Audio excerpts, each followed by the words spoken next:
Prime Minister, my dear friend, dear Ursula, ministers, dear Kaya and Maros, good afternoon. Thank you, dear Prime Minister Modi, for welcoming us on this special occasion. We were privileged yesterday to be your chief guests for the Republic Day celebrations. Such an impressive display of India's capabilities and diversity. Today is a historic moment. We are opening a new chapter in our relations on trade, on security, on people-to-people ties. I'm the President of the European Council, but I'm also an overseas Indian citizen.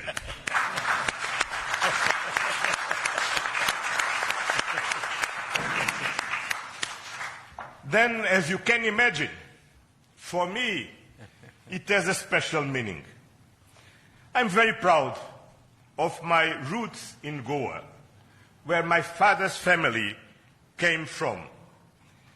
And the connection between Europe and India is something personal to me.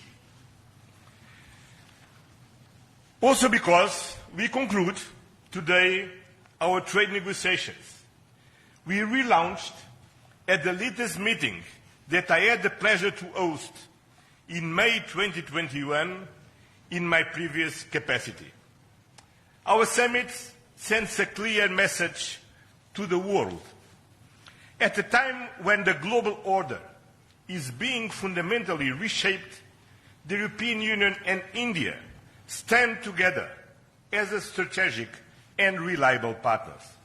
Today, we are taking our partnership to the next level.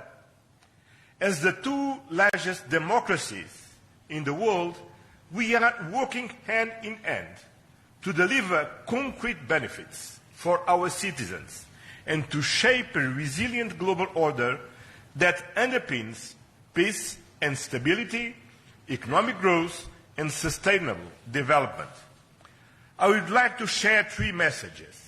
First, the European Union and India must work together towards our shared prosperity and security. India is the world's fastest growing major economy. Trade has flowed between our two continents for centuries. And trade is a crucial geopolitical stabilizer and the fundamental source of economic growth. Trade agreements reinforce rules-based economic order and promote shared prosperity. That's why today's free trade agreement is of historic importance, one of the most ambitious agreements ever concluded, creating a market of 2 billion people. In a multipolar world, the European Union and India are working together to grow spheres of shared prosperity. But prosperity does not exist without security. Strengthen our cooperation to better protect our citizens and our shared interests. Working together to counter the full range of security threats we face in the Indo-Pacific, in Europe, and around the world, reaching a new level of strategic trust between us. That is the significance of our agreement on a security and defense partnership. The first such overarching defense and security framework between India and the European Union, and the first step towards even more ambitious cooperation in the future. This brings me to my second message. As the world's largest democracies and champions of multilateralism, the European Union and India share the responsibility to upholding the international law with the United Nations Charter at its core. Earlier this morning, we and President Ursula had the opportunity to pay tribute to Mahatma Gandhi.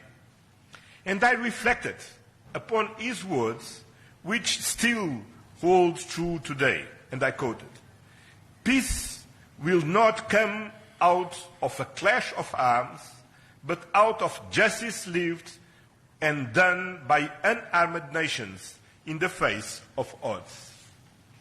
Our summit reaffirmed our commitment to supporting efforts towards a comprehensive, just and lasting peace in Ukraine, one that fully respects Ukraine's independence, sovereignty, and territorial integrity.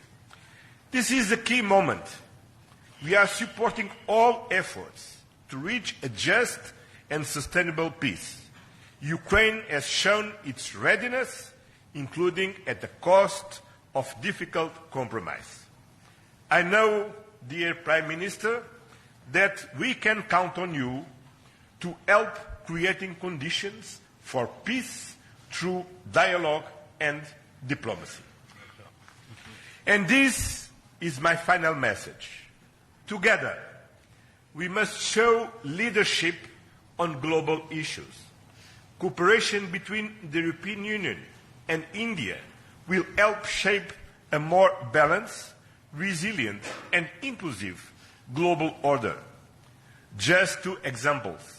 I'm proud of the commitments we are making for greater cooperation on clean energy, green transition, and climate resilience, and our collaboration through the Global Gateway and on the India-Middle East-Europe Economic Corridor is decisive for global connectivity. By implementing the ambitious Joint Comprehensive Strategic Agenda towards 2030, we will align our priorities with concrete actions for the next 5 years, delivering real benefits to our citizens. Today, we have tangible progress and set an example of cooperative leadership on global issues with our free trade agreement, our security and defense partnership, and our joint strategic agenda. These outcomes are crucial milestones on the longer path. We look forward to continuing the journey together, as always. Thank you very much.